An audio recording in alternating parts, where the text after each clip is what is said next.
Sejam bem-vindos ao nosso Portal do José, iniciando mais um encontro neste começo de sabadão, que eu desejo que seja ótimo para você e certamente será. Isso porque eu tenho certeza absoluta que desde quinta-feira à noitinha você já está respirando melhor, você está dormindo melhor, você está enxergando coisas que de repente você acreditava que não iria enxergar, como por exemplo a justiça começar a ser feita aqui no nosso país. Muita coisa há que se fazer ainda, porque a cadeia que a Sorcrim do tri inelegível vai amargar é apenas uma cadeia proveniente de um conjunto de crimes. Mas existem crimes que essa gente ainda precisa ser responsabilizada, como os crimes cometidos durante a pandemia. E você que está aqui no nosso portal, você sabe que sempre eu faço representações às instituições e vou continuar a fazer representações, perturbar as instituições, como a Procuradoria-Geral da República, para que não deixe essa história passar em brancas nuvens aqui no nosso país.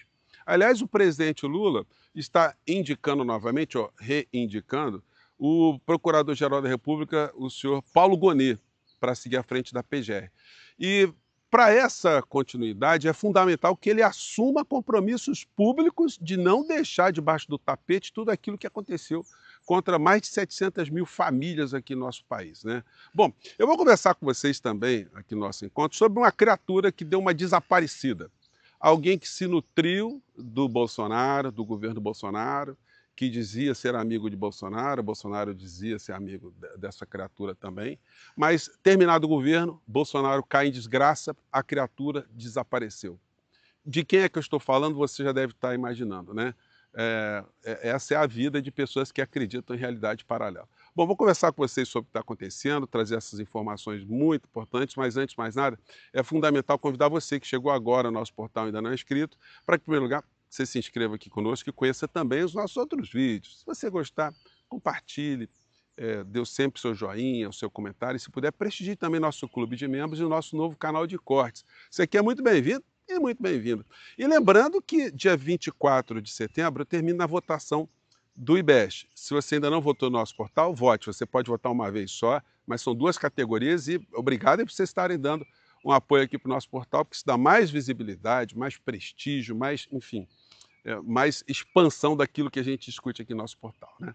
Gente, de todos os autores que escrevem sobre democracia e estão escrevendo sobre a ascensão da extrema-direita no mundo inteiro, escrevem como as democracias morrem, como o neoliberalismo está afundando determinadas nações, por que o extremismo está ficando cada vez mais evidente, enfim. Todos eles abordam questões do nosso cotidiano, mas nenhum deles eu encontro uma reflexão que dá um mergulho mais profundo. A quem servem esses conflitos no mundo inteiro?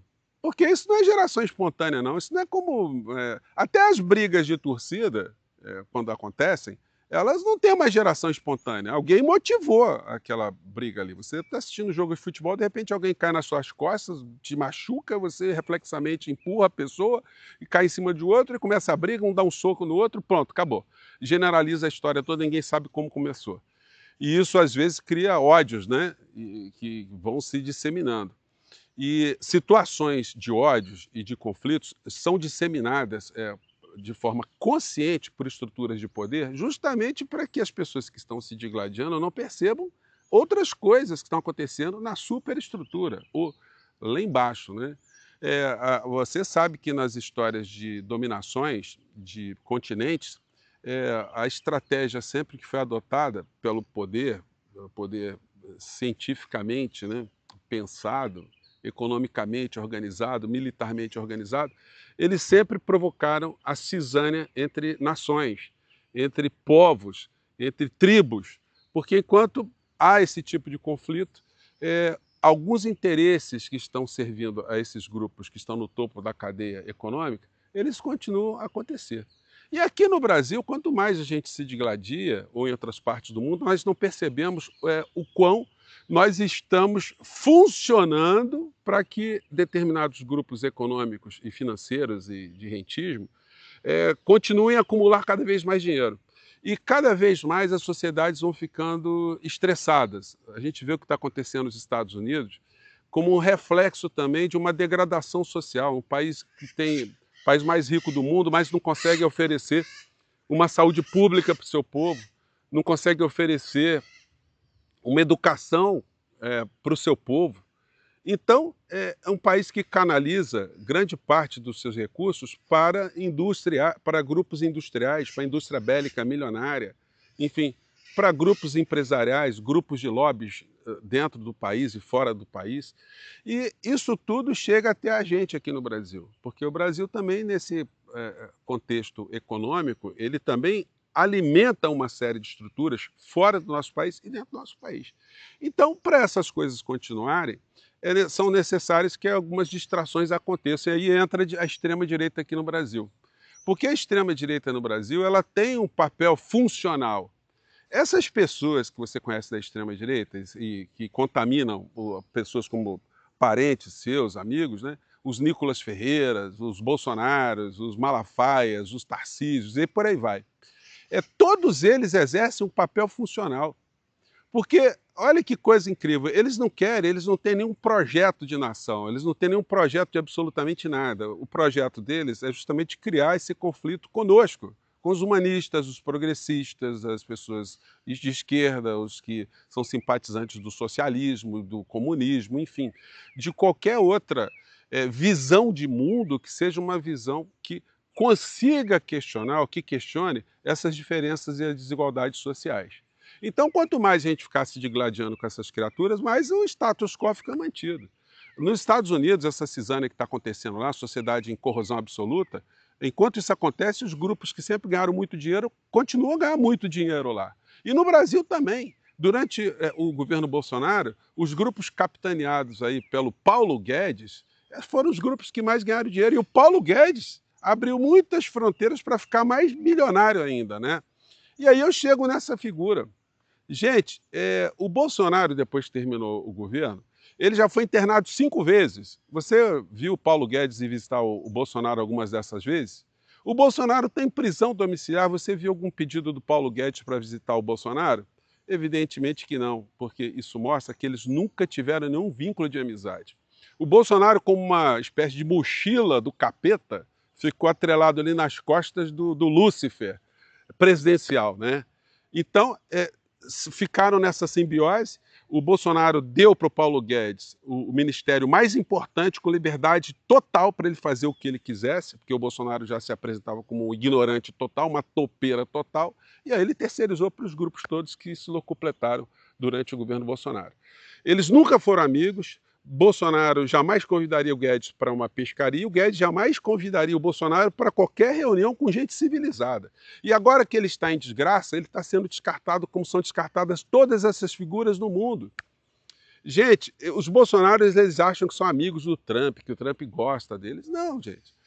No mundo empresarial de Trump, o Bolsonaro é um batedor de carteira. É um batedor de carteira que pode ser útil para ele ainda. O Dudu Bananinha é o filho do batedor de carteira, de carteiras. O Trump, quando ele sabe, tem informações de como o clã Bolsonaro sobreviveu na vida política, a impressão que ele tem é que o Paulo Guedes tem de Bolsonaro, que é uma figura inútil, foi um boneco do posto que serviu a esses interesses econômicos e agora, enfim, tal qual aconteceu com Juan Guaidó. Juan Guaidó foi colocado por Trump no Congresso americano para ser aplaudido pelos democratas e os republicanos de pé, porque Guaidó era útil naquele momento. Quem é Guaidó agora? Vocês se lembram por onde anda Guaidó? Guaidó arrumou um empreguinho na universidade privada na Flórida, está sobrevivendo lá porque arrumaram um espacinho para ele ficar lá. Mas foi para o ostracismo total porque ele passou a ser um inútil para essas estruturas. E o Bolsonaro e o bolsonarismo, as figuras, os proeminentes do Bolsonaro, só serão ainda considerados enquanto eles puderem ser úteis, né? É o que está acontecendo. Agora, você dizer a verdadeira verdade para aquele seu amigo, aquela sua amiga bolsonarista, ela só vai ser útil, é a verdade, se a pessoa assimilar a verdade, né? Se a pessoa não assimila a verdade, fica complicado. Tem uma música de uma banda chamada Cidade Negra, que você certamente conhece, e que lá atrás teve uma música que foi um hitzinho que rodou em muitas rádios, né, que tinha a seguinte frase, a seguinte estrofe: Ei, ei, estamos aí pro que der e vier, a fim de saber a verdadeira verdade, estamos a fim de saber a verdadeira verdade. Olha que coisa interessante, porque Os rapazes da banda, eles são de Nova Iguaçu, Baixada Fluminense do Rio de Janeiro. Então, quando eles colocam essa reflexão filosófica, né? Estamos a fim de saber a verdadeira verdade. O que isso quer dizer? Que a vida que eles enxergavam era uma vida que tinha uma série de dúvidas. Por que, que a vida era difícil daquela forma? O que estava por trás daquilo tudo? Aquilo era um desígnio que eles não poderiam mudar jamais? Então, esse tipo de reflexão, de saber a verdadeira verdade, só é útil para quem de fato conhece a verdade. Porque se a gente pudesse dizer para João, que cunhou João 8,32, né? E conhecereis a verdade vos libertará. A gente conversaria com João e dizer assim: João, olha só, a verdade só liberta se a pessoa de fato assimilar a verdade.